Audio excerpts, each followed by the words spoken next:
Bueno, buenas tardes. ¿Cómo andan? Estamos iniciando un video de parte de la clase número 4. Ya estamos en la unidad 2, la crisis del orden colonial. Y en esta clase vamos a ver dos textos. Uno es el texto de Franklin y Garavaglia, que es la Argentina colonial, del capítulo 8. Vamos a entrometernos, y es la explicación que va a haber en este video. El capítulo 8 tiene que ver con las reformas borbónicas, que ya Martín Felice explicó en un video que subimos la clase pasada en el texto de Lynch.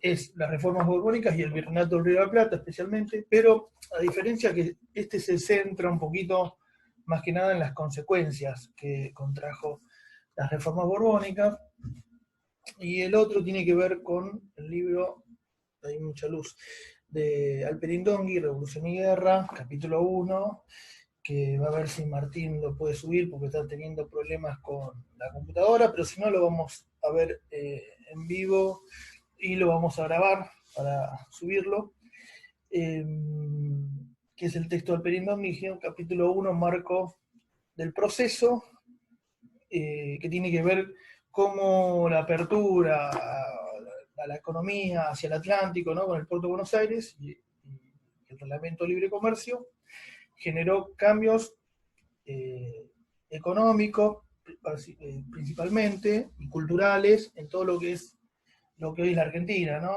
Y hace un recorrido de las estructuras económicas y sociales desde Salta, ¿no?, por todo el noreste, el Cuyo y luego el litoral, y ve las diferencias entre una y la otra. Pero nada, en este texto nos vamos a centrar básicamente en el de Franklin y Garavaglia, a las consecuencias que contrajo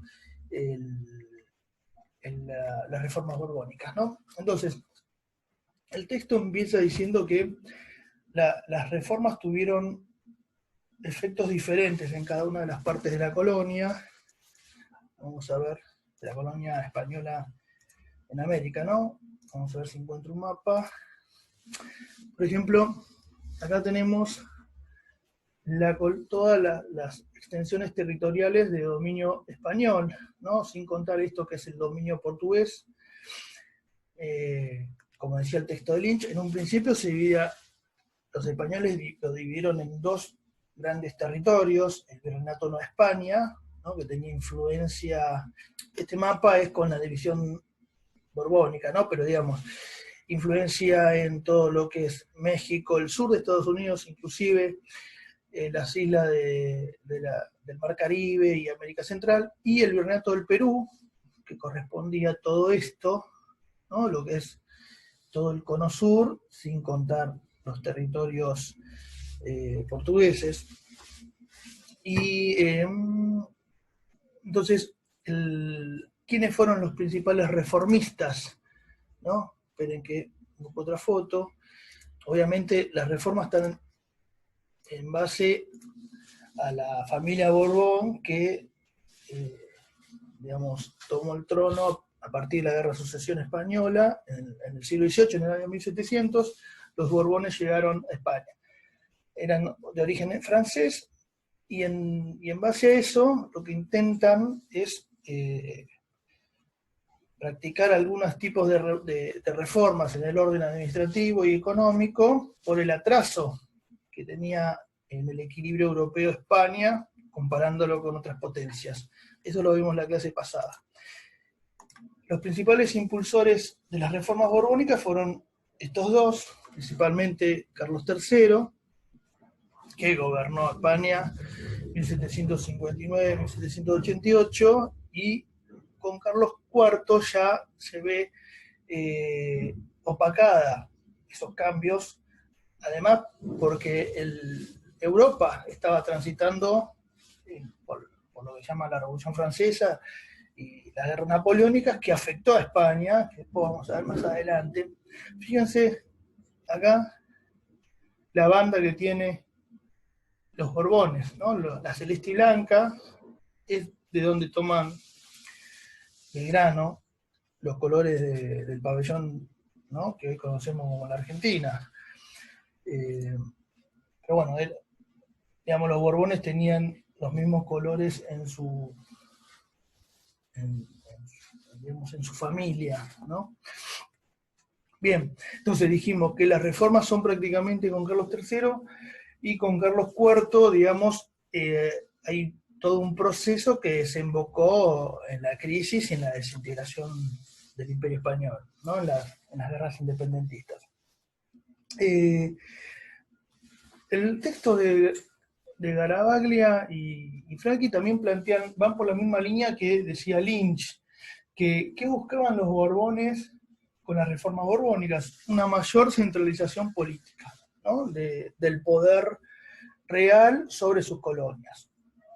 Y obviamente también otro de los objetivos era la defensa del territorio, ¿no? Porque los portugueses iniciaron una política de expansión, ¿no? De lo que es el territorio brasileño hacia el sur. Hay un territorio en disputa, todo lo que es la banda oriental, hoy Uruguay, todo lo que es el Paraguay, toda esa zona es un territorio en disputa con los portugueses.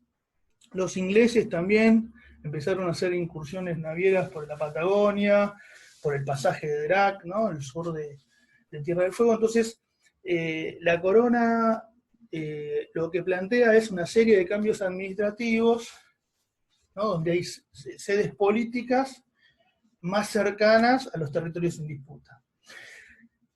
Y obviamente esto se evidenció con un gasto importante en lo militar, ¿no?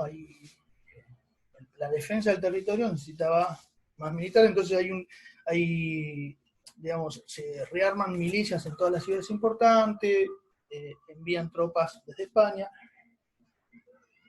Algo para tener en cuenta también que entre las reformas, que no sé si está tan detallado en el texto de Lee, sí afectó los intereses de la Iglesia, ¿no? Porque había una política de centralización del poder real, que es el regalismo, ¿no? El regalismo es una política donde se plantea que por el rey no hay encima nadie, ¿no? Y estaba en esos momentos, se disputaba quién estaba por encima del Papa, ¿no? De la Iglesia Católica. Y el regalismo va en contra de eso, que el rey no tiene que dar explicaciones a ningún poder por encima de él, ¿no? Propio del absolutismo, y la principal orden que chocó con esa política regalista son los jesuitas, ¿no? La Compañía de Jesús, que tenía un trabajo muy importante, a ver si lo vemos, venía desarrollando un trabajo muy importante en la evangelización, en una zona en disputa en ese momento con Portugal, que hoy es lo que hoy es Misiones, ¿no? Las famosas misiones jesuíticas. Y obviamente, ¿cuál fue la consecuencia de esa oposición primordial que emprendió la Compañía de Jesús ante este regalismo? Es la expulsión, ¿no? Los jesuitas fueron expulsados en 1767. Otra cosa para tener en cuenta, los jesuitas se venía planteando como un estado dentro del imperio, ¿no? Por el poder económico que tenían, y porque además quienes estaban en las misiones jesuíticas eran más leales a la orden jesuítica que al mismo rey, ¿no? Entonces, eso se demostró, por ejemplo, en las llamadas guerras guaraníticas. Vamos a ver si tengo una fotografía por acá. Esperen un poquito. ¿Qué fueron las guerras guaraníticas? Fue una guerra de resistencia. No tengo una fotografía. Una guerra de resistencia de los guaraníes, que eran misioneros de estas órdenes jesuíticas, que por los tratados de límites, ¿no? Entre España y Portugal, a partir de la segunda mitad del siglo XVIII, algunas misiones jesuíticas quedaron bajo la órbita del territorio portugués, ¿no? Entonces, estos misioneros, en realidad, estas comunidades resistieron el traspaso al territorio portugués, porque además el trato de los portugueses sobre los guaraníes era muy distinto. Entonces, hay una película que se llama La Misión, ahí se puede ver la resistencia de los guaraníes y la decisión de los españoles de que las misiones debían traspasar al territorio portugués por una decisión de un tratado, ¿no? Sin consultar, obviamente, a las misiones jesuíticas ni a los guaraníes. La guerra guaranítica generó un enfrentamiento importante de los guaraníes con las dos coronas, ¿no? Porque tuvo que enfrentar a las dos coronas. Y nunca se pudo probar que los jesuitas instigaron a esa rebelión. Entonces, todo ese combo, ¿no?, de los jesuitas como un estado dentro del imperio, de los jesuitas como instigando a una rebelión de resistencia en contra de las decisiones del propio rey a través del tratado, los jesuitas oponiéndose a la política realista, determinó la expulsión de los jesuitas. Igual los jesuitas tuvieron problemas en todas las coronas, ¿no? Pero acá estamos hablando de los problemas de la expulsión de los jesuitas en 1767. Ahora, ¿qué dijimos? En cuanto a lo territorial, vamos a ver si veo un mapa. Esperen, estoy medio lento con esto. Una de las propuestas de las reformas borbónicas, como dijimos anteriormente, es algo que para no olvidarme. Las misiones jesuíticas fueron expulsados, es decir, los jesuitas fueron detenidos y embarcados a España, ¿no? Los misioneros. Y los bienes que tenían los jesuitas fueron repartidos entre las demás órdenes. Por eso los franciscanos, los dominicos, estuvieron de acuerdo en esta expulsión a los jesuitas, porque veían que una parte de sus bienes podían ser transferidos a sus órdenes. Entonces, dijimos, en 1776 se crea el Virreinato del Río de la Plata. Observemos el mapa. Está el mapa, ¿no? Pero no lo puedo ver acaso.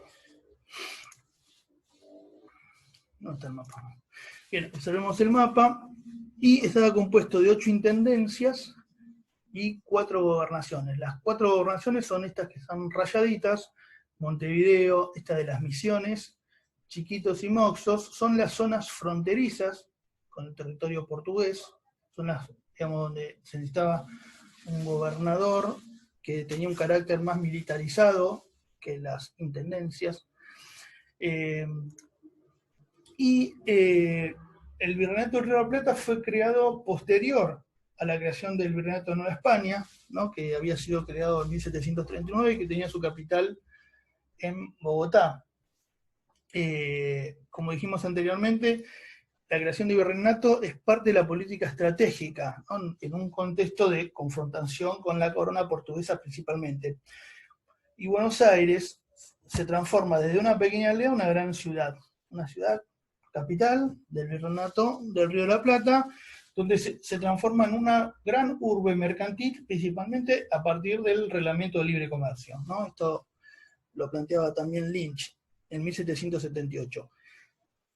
Cuando hablamos de libre comercio, no lo hablamos en términos de Adam Smith, ¿no?, sino que se plantea en términos de apertura comercial, ¿no? Acá vemos las rutas comerciales, de apertura comercial del puerto de Buenos Aires hacia España, no hacia cualquier parte del mundo, hacia cualquier potencia, sino que el libre comercio es la apertura, es la legalización de algo que de hecho existía, ¿no? El puerto de Buenos Aires tenía un comercio clandestino, principalmente con Portugal. Había, digamos, algún tipo de comercio, dos anuales que venían a Buenos Aires, había cientos de esclavos también, pero el comercio principalmente monopolista entre Portugal, entre España y América, se hacía a través de las flotas y galeones que venían al Caribe, a La Habana, de La Habana a Portobelo y de Portobelo a Lima. Y ahí había el territorio, el camino real, ¿no?, que llegaba a Buenos Aires, era un largo camino. Por lo tanto, cualquier producto español, para llegar a Buenos Aires, legalmente tenía este camino, que generaba una alta tasa en los fletes, ¿no? Entonces, el contrabando empezó a ser una política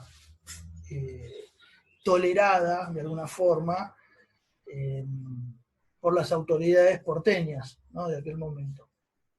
Entonces, lo que hace el Reglamento de Libre Comercio en 1778, una atlantización de la economía, ¿no? Aparte, se dividen los territorios políticos, ¿no? Por un lado tenemos el Virreinato del Perú y el Virreinato del Río de la Plata. El límite es el Alto Perú, es decir, el Alto Perú, o lo que hoy es Bolivia, siguió perteneciendo al Virreinato del Río de la Plata, o pasó a pertenecer al Virreinato del Río de la Plata, y estas rutas comerciales, ¿no?, que antes el eje era Potosí-Lima, se cambia hacia Potosí-Buenos Aires. Digo Potosí porque Potosí era un centro minero importantísimo en la época colonial.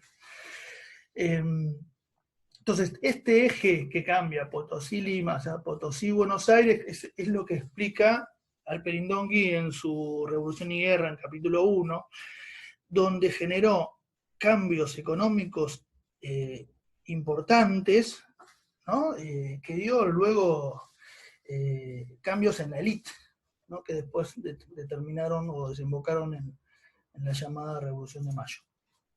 Entonces, como decíamos, lo que hace el Reglamento de Libre Comercio es legalizar algo que ya existía.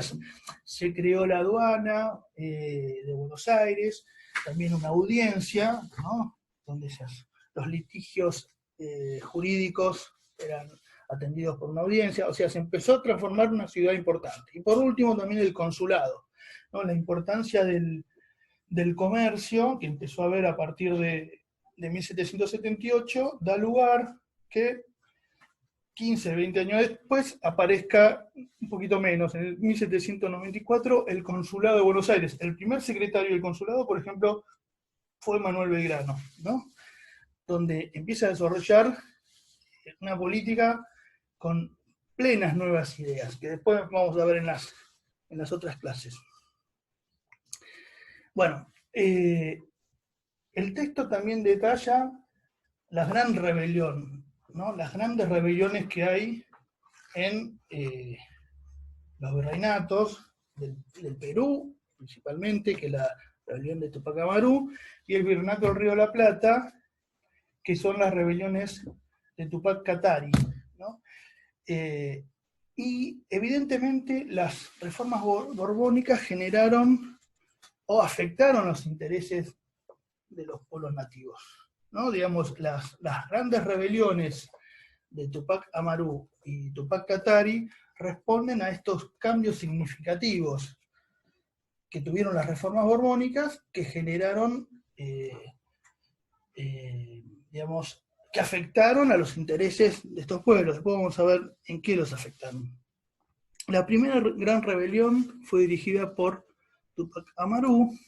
Esperen que lo buscamos. Tupac Amaru se llamaba en realidad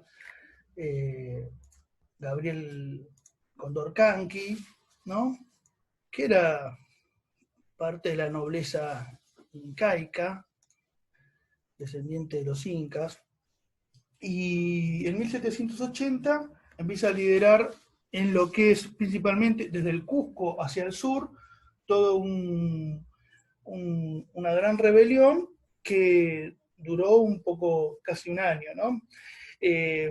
Inclusive las noticias de esta gran rebelión llegaron hasta lo que es Jujuy, Córdoba, Mendoza, ¿no?, donde se empezaron a repartir entre los sectores populares, ¿no?, los aborígenes encomendados, empezaron a circular algunos pasquines, y hubo una represión muy importante de las autoridades, especialmente en Tucumán, en lo que es la zona más andina, ¿no?, lo que es Jujuy, una represión muy importante sobre un posible conato de rebelión a partir de las noticias que llevan de esa gran rebelión que hubo de Tupac Amaru y Tupac Katari más al norte, ¿no? En lo que es el sur del Virreinato del Perú y el norte del Virreinato del Río de la Plata. Estamos hablando del Perú y del Alto Perú, o Perú, y hoy llamado también Bolivia. Ahora, muchos de los curacas no adhirieron al llamado de Tupac Amaru. Siguieron las órdenes de la corona y esto le jugó en contra y fue lo que desembocó en que Tupac Amaru, digamos, fuera detenido. En mayo de 1781 fue juzgado en la ciudad de Cusco y obviamente fue ejecutado junto a su esposa llamada Micaela Bastidas. La ejecución de Tupac Amaru, me lo puse, es muy conocida porque primero lo que hicieron fue, esto lo vimos un poquito cuando contamos lo de Alcira Argumedo, ¿no? Recoger todos estos procesos de los sectores populares, ¿no? Como para empezar a pensar América desde acá. Pero el juzgamiento de Tupac Amaru fue tan duro que fue descuartizado, ¿no? Acá, como podemos ver en una fotografía, le fueron arrancados las 4 extremidades, la cabeza, y fue repartido por diferentes partes del imperio como para causar un efecto contrario a quien se quiera rebelar a la corona española. Tupac Amaru primero tuvo que ver cómo asesinaban a su esposa, a sus hijos y a sus familiares más directos, y luego fue ejecutado el mismo.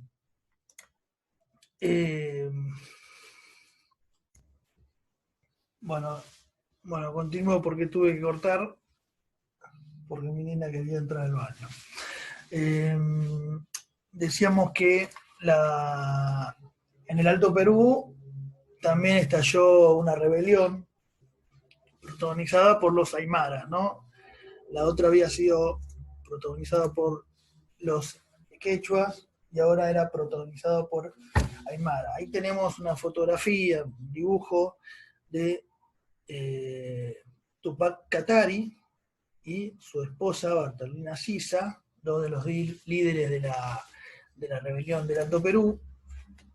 Y en realidad Tupac Katari era un campesino que se llamaba Juliana Paza, que tomó el nombre de Tupac Katari, y esta se diferenció con la anterior por su radicalismo étnico, ¿no? Y por eso fue duramente reprimida. Las dos rebeliones, la de Amaru y la de Katari, no pudieron coordinarse, ¿no? La historia hoy sería otra quizás. Y a fines de 1781, Katari sufrió la misma suerte que Amaru, ¿no? Junto a su mujer, Bartolina Sisa, fueron ejecutados. Los aymaras también también se rebelaron en una ciudad al norte de Potosí, en Chayanta, ¿no? Pero obviamente fueron derrotados fácilmente. Ahora, ¿cuáles son las causas de esta gran rebelión, ¿no? Hablamos de una gran rebelión, de alguna forma separadas, que no se pudieron coordinar, pero todas tienen la misma causa. Y una de las causas es la duplicación de las tasas de la alcábala. La alcábala es un impuesto al comercio, ¿no? Los circuitos mercantiles que tenían los indígenas en esta zona del Alto Perú del Perú fueron afectados duramente por una duplicación de las tasas de la alcábala. Se multiplicaron también la cantidad de aduanas recaudadoras, ¿no? de impuestos, y además el impedimento al tráfico de plata de Potosí al Perú, ¿no? Que tenía un gran circuito por el cambio del eje que hablábamos anteriormente, ¿no? El eje Potosí-Perú se cambia por el eje Potosí-Buenos Aires. Todo esto, como decíamos anteriormente, afectó los circuitos mercantiles indígenas y generaron estas rebeliones. Además, cambiaron los criterios de recaudación de los tributos, ¿no? Por ejemplo, los repartimientos y los corregidores, ¿no? Que antes repartían, que antes eran los que recaudaban los tributos indígenas, fueron desplazados por los intendentes, ¿no? La nueva figura creada con la creación de las intendencias en 1782, ¿no? Estas 8 intendencias en que se conformaba el Virreinato del Río de la Plata. Y eso genera una crisis interna en el interior de la élite, ¿no? Eso generó una mayor facilidad para los sectores subalternos poder llegar a rebelarse. Es decir, que esto último explica cómo se rompió el equilibrio que había en la colonia, ¿no? Entre los requerimientos metropolitanos, ¿no? Los intereses de las élites locales y de los grupos subalternos. Este equilibrio, ¿no? Se rompe con la incorporación de nuevas autoridades metropolitanas que vienen a hacerse cargo de los nuevos cargos, valga la redundancia, que se crean con las reformas borbónicas. Ahora, con las reformas borbónicas, no solamente llegaron a las colonias un contingente de burócratas y de militares, sino también hay una muy importante migración, ¿no? Y eso generó un cambio en la configuración de la élite, ¿no? Porque llegan al Río de la Plata, principalmente, que es la nueva ciudad puerto, Buenos Aires, familias mercantiles, ¿no? De familias con capitales y empezar a ocuparse de tareas mercantiles. Por ejemplo, una de las familias que llega es el jefe de familia importante mercantil es Domingo Belgrano Peri, que es el padre de Manuel Belgrano, ¿no? Este era originario de lo que es el norte de Italia, la Liguria, ¿no? Y inclusive era tan poderoso, llegó a ser tan poderoso su familia, que su hijo, Manuel Belgrano, uno de sus hijos, pudo estudiar en Salamanca, en Valladolid, y vuelve a Buenos Aires como secretario del Real del Consulado. Fue el primer secretario del Consulado Real, ¿no? Algo que a considerar que dicen los autores, ¿no? Que es el mundo de la élite vivió un proceso de introducción de las nuevas ideas, ¿no? Vamos a ver más adelante cómo Manuel Belgrano, como secretario del consulado, quiere introducir las ideas de la fisiocracia, por ejemplo, ¿no? Son parte de estas nuevas ideas que proponen los intelectuales en que se rodean los Borbones. Y además hay un vacío que genera la Compañía de Jesús, que era muy importante en la conformación ideológica que había en las colonias americanas. Entonces, los jesuitas habían tenido un rol importantísimo en la intelectualidad colonial, ¿no? Tenían escuelas, manejaban universidades, y este vacío da lugar a la entrada de nuevas ideas, ¿no? Entonces empieza a haber una nueva socialidad, digamos, una sociabilidad, ¿no? En tertulias, teatros, bares, bueno, obviamente los canales académicos de Charcas, de la Universidad de Córdoba, o en Buenos Aires el Colegio San Carlos, el Real Colegio San Carlos, que hoy es el Colegio Nacional de Buenos Aires, y que antiguamente había sido una escuela jesuítica, ¿no? A partir de su expulsión, la corona se hace cargo y se funda el Real Colegio de San Carlos, y también las gacetas y los periódicos que vienen de Europa, ¿no? Influyen en esta intelectualidad colonial, ¿no? Y todo esto, lo que hace es introducir fracturas culturales e ideológicas en las élites, ¿no? Que después desembocaron en la Revolución de Mayo, por ejemplo, en el Río de la Plata. Ahora, ¿qué dice Franklin Garabaglia? Dice que esta difusión de nuevas ideas fue más una consecuencia que una causa de la crisis del orden colonial, ¿no? Digamos, no es que estas nuevas ideas generaron la crisis, sino que la crisis ya venía andando y da lugar a la entrada, a las grietas que generan estas entradas y un cambio en la élite. Alperindongui dice también en el texto que tenemos para leer para hoy, que las reformas borbónicas transformaron más la economía y el estilo de vida que a la sociedad, ¿no?